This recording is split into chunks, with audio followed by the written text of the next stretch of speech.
विग्रह हो गया और यह समस्त पद हो गया, समस्त पद हो गया। अब समास के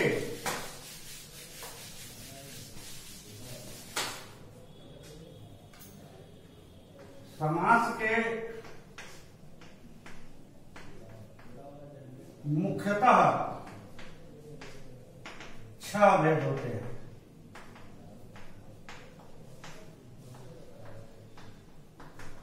पहला है,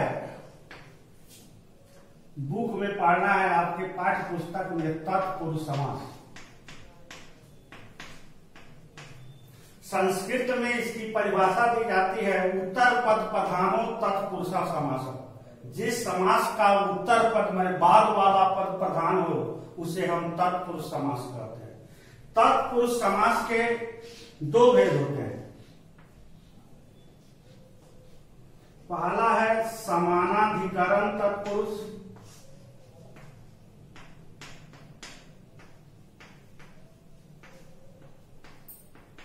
और दूसरा है व्यधिकरण तत्पुरुष।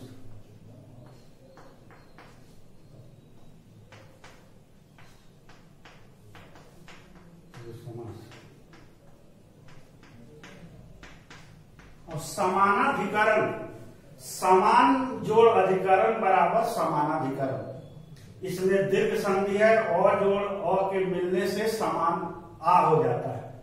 समान का मतलब होता है बराबर, अधिकरण माने विभक्ति। जिस समास के पूर्व पद और उत्तर पद में समान विभक्ति हो उसे हम समानाधिकरण तत्पुरुष कहते हैं।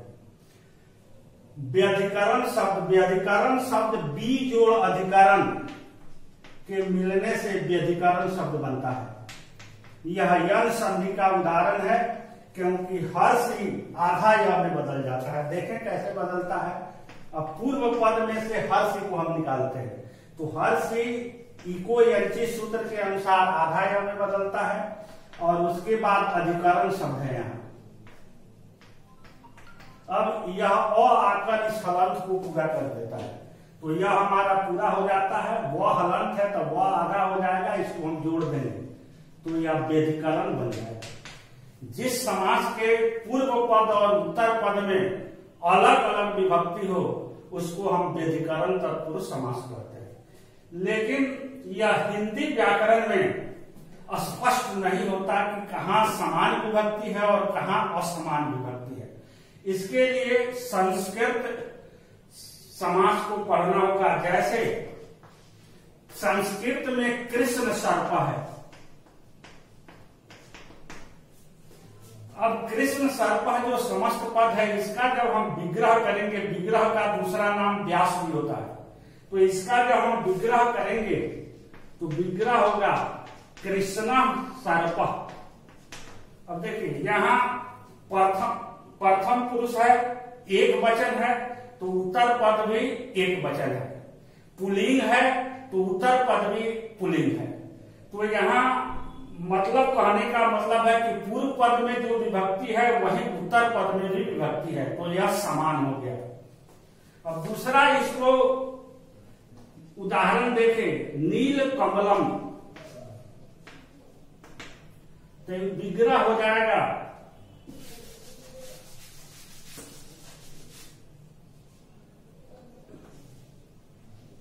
नीलम कमलम। नीला कमल नपुंसक लिंग है, एक वचन, तो इधर भी नपुंसक लिंग एक वचन है। तो मेरे कहने का, अब इसको नीलानी कमलानी, अगर इसको हम बहुवचन ले जाते हैं तो यहाँ पूर्व पद भी बहुवचन हो जाएगा, नीलानी कमलानी। तो यहाँ भी पूर्व पद बहुवचन हो गया, उत्तर पद भी बहुवचन हो गया। तो कहने का मतलब कि जिसके समान पूर्व पद और उत्तर पद में समान माने बराबर विभक्ति हो, एक ही विभक्ति हो, उसको हम समानाधिकरण तत्पुरुष कहते हैं।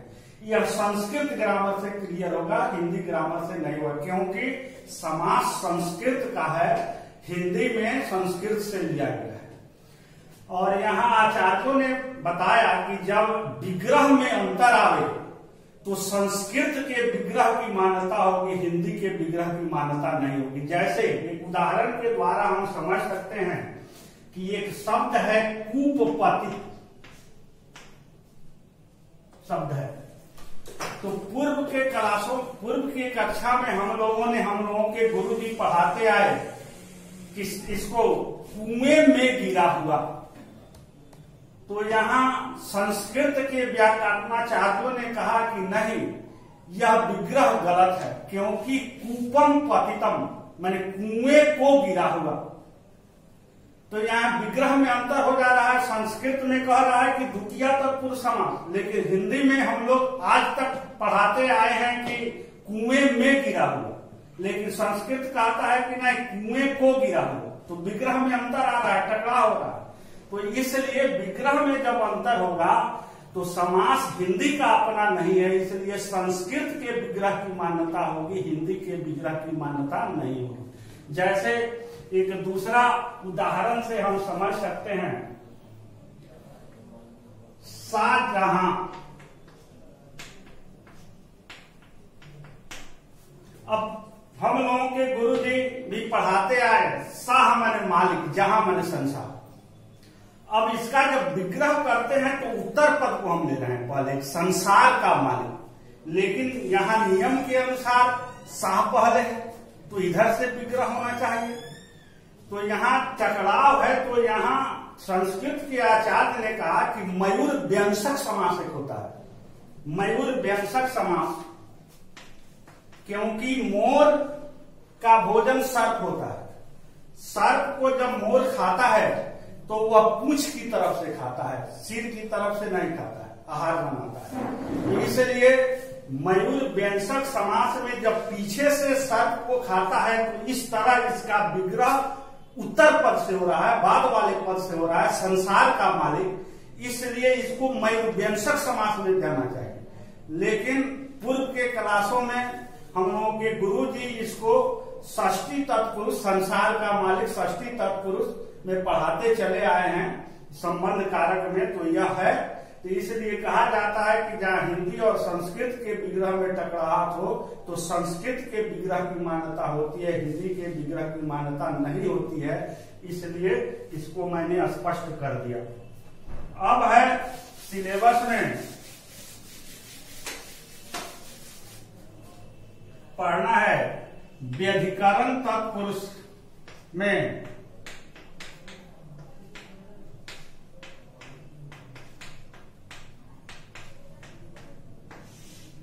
कर्म की विभक्तियों के आधार पर व्यधिकरण तत्पुरुष समास के 6 उपभेद होते हैं। पहला है कर्म तत्पुरुष।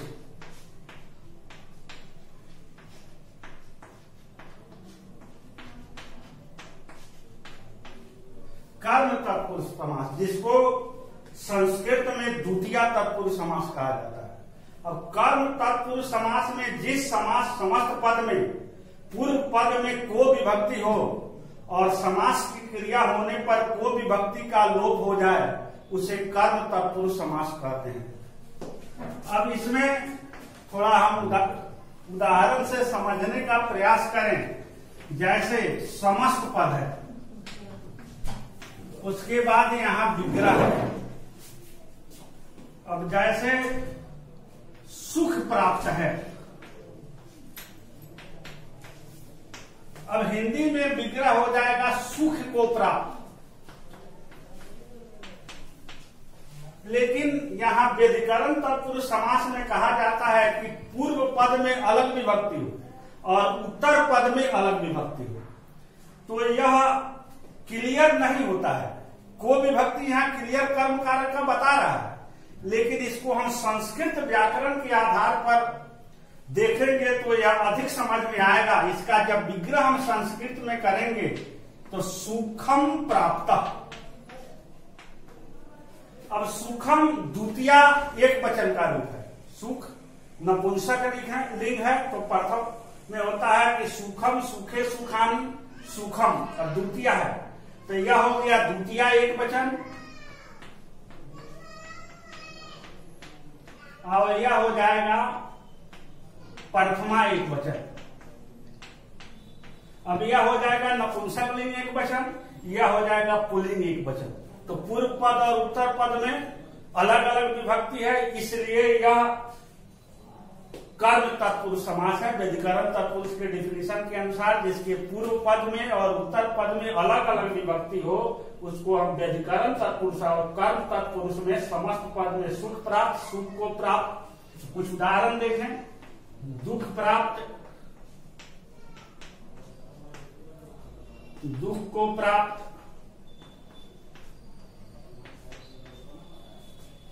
माखन चोर, माखन को चुराने वाला,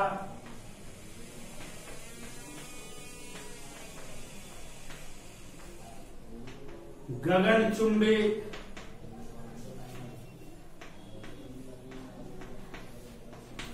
गगन, गगन माने आकाश, आकाश को चूमने वाला,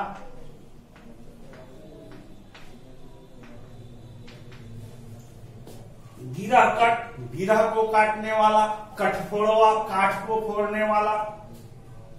अब इसके बहुत उदाहरण हैं। अब उदाहरणों को आपको रटना होगा क्योंकि समास रटने की क्रिया है। समास वही व्यक्ति समास पर अपना एकाधिकार प्राप्त कर सकता है जिसकी मेमोरी पावर अधिक हो।